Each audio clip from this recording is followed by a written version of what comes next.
शिवाजी महाराजांनी या सगळ्याची स्थापना केली. त्यानंतर संभाजी महाराज, राजाराम महाराज, महाराज ताराबाई अशा काही शिवकाम म्हटलं जातं. अर्थात स्वराज्याची विभागणी आहे ती जी आहे सुरक्षेमध्ये केली होती. विश्वमाऊली यांच्या स्वराज्य शांता या ग्रंथामध्ये ते 35 सुराज्य वगैरे त्यापैकी सुभाष प्रांत असे सुभाष प्रांत आणि शिवपूर काळापासून हा प्रदेश आदिलशाही, निजामशाही आणि मराठीशाही यांच्या काळामध्ये होता. या परिसरामध्ये माली घराणे, घोरपडे घराणे असे अनेक घराणे या ठिकाणी देशाची वर्तणूक किंवा मानवाला मिळून होती. या माध्यमामध्ये मध्यंतरात या प्रदेशामध्ये सर्व राजकीय अराजकतामुळे प्रामुख्याने काळामध्ये हा प्रदेश सांभाळून व्यापार वाढवणे, उद्योग वाढवणे असं देखील काम करतात.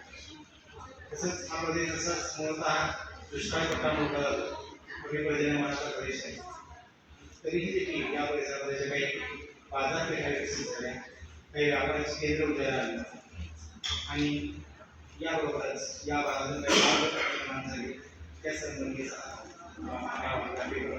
प्रयत्न केला.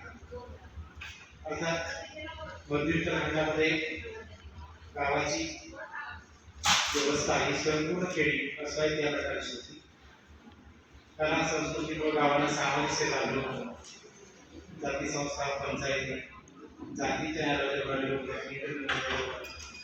संपूर्ण होती. परंतु त्याचबरोबर ज्या काही गोष्टींची आवश्यकता असते त्या ठिकाणी काही व्यापारी केंद्र आणि वस्त्या त्या निर्माण झाल्या होत्या. शेती हाच प्रमुख व्यवसाय असला तरी त्या जोडीला मानवाच्या प्रदेशामध्ये पशुपालनाचा व्यवसाय करणे आवश्यक होतं. मध्ययुगीन प्रथम या भागामध्ये महाराष्ट्र इस्लामी देशांच्या वस्त्यावर होता. नंतर तो वनस्पतीच्या आपल्याकडे आलेला होता. महाराष्ट्राच्या आयात व्यापारामध्ये फळे वस्तू, चैनीच्या वस्तू याचा समावेश होता. कापड, मसाले, औषधे, घोडे, तांबे, पारा यासारख्या वस्तूंचा प्रामुख्याने वस्तू म्हणून समावेश होता. याशिवाय कापड, मौल्यवान रत्ने, मोती यांचा समावेश. निर्यात व्यापारामध्ये प्रामुख्याने गहू, बाजरी, कापड, डाळी यांचा समावेश होता. कमी पर्जन्यमान असणाऱ्या भागामध्ये डाळीचं उत्पादन किंवा कडधान्याचं उत्पादन करण्यात येतं. सातारा कॅल्चरच्या नुसार वाई, सातारा, रेणूपूर, पाटण, कराड, चरेगाव, अमरज, इस्लामपूर, मसवड, कोशेसावली, विटा, तारका या बाजारच्या काळामध्ये व्यापारी होत्या आणि या बाजारपेठातून स्थानिक मालाच्या विक्रीबरोबरच पूर्ण प्रांतातून आलेल्या मालाची विक्री होत असे. या पेठामधून भुईमूग, शेंगा, हळद, मिरची, गूळ, तांदूळ, तंबाखू, धने आणि विशेषतः घोंगडे त्या वस्तूंचा किंवा याचा वापर करत असे. एक मुळातच कमी पर्जन्यमानाचा प्रदेश असल्यामुळे या ठिकाणी शेळ्या मेंढ्यांचे पालन करणं आणि या ठिकाणी घोंगडी उत्पादन आजही त्याचा आपला उद्योग म्हणून त्याकडे करत असतात. पूर्वीच्या भुईमुगा, शेंगा, हळद, मिरची, कापूस आणि कापडाची निर्याती होत असे. त्याचप्रमाणे सातारा, कराड, वाळवा येथून चिपळूण मार्गे काही मालातला मुंबईला वळून जायचा. या परिस्थितीतून प्रामुख्याने मुख्य बाजारपेठ आताच्या मसवडला शेळ्या मेंढ्यांचा व्यापार मोठ्या व्हायचा. जनावरे, शेष कातडी आणि घोंगडी याचा व्यापार चालू होता. मधील काळामध्ये मान या भागामध्ये मध्ये रहमतपूर हे व्यापारी केंद्र होतं आणि त्या ठिकाणी घोड्यांचा व्यापार देखील मोठ्यावर भरत असे. रहमतपूर जवळपास 195 व्यापाराचा उल्लेख या ठिकाणी याच्यामध्ये पाहायला मिळतो. त्यानंतर कोकणात प्रामुख्याने होणारा इथून व्यापार जात असे.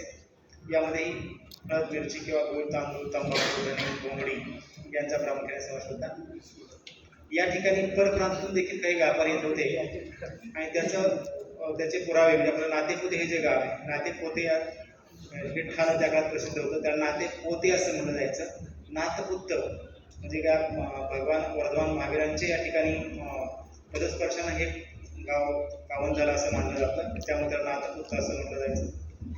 अर्थात आजही त्या प्रदेशामध्ये मोठ्या प्रमाणामध्ये जैन किंवा मारवाडी व्यापाऱ्यांना पाहायला मिळते. नातेपुतेच्या परिसरातील 40-50 खेड्यांचा व्यापार उदयन हा प्रामुख्याने नातेपुतेच्या पेठेमध्ये होत असे. शेतमालावरच कापड, इतर किराणा भुसार वस्तूंची खरेदी विक्री या ठिकाणी मोठ्या होत असे आणि त्यामुळे हा समाज या ठिकाणी स्तराला पोहोचतो. अर्थात तेव्हापासून नातेपुते जी काही बाजारपेठ आहे ती आजपर्यंत म्हणजे अगदी मध्ययुगीन काळापासून ते आजपर्यंत ती बाजारपेठ म्हणून चांगला लौकिक आहे. अर्थात यामध्ये ही पेठ स्थिर किंवा विस्तारण्यामध्ये जैन समाज देखील मोठा वाटा आहे. त्यामुळं या परिसरामध्ये पूर्वीच्या मान परगण्यामधील दहेगाव एक ठिकाणी छोटा बाजाराचं मोठं केंद्र त्या काळामध्ये होतं. त्यानंतर म्हसवडच्या बाजारपेठेनंतर देखील साताऱ्याचा उल्लेख आढळतो, तो देखील अतिशय महत्त्वाचा आहे.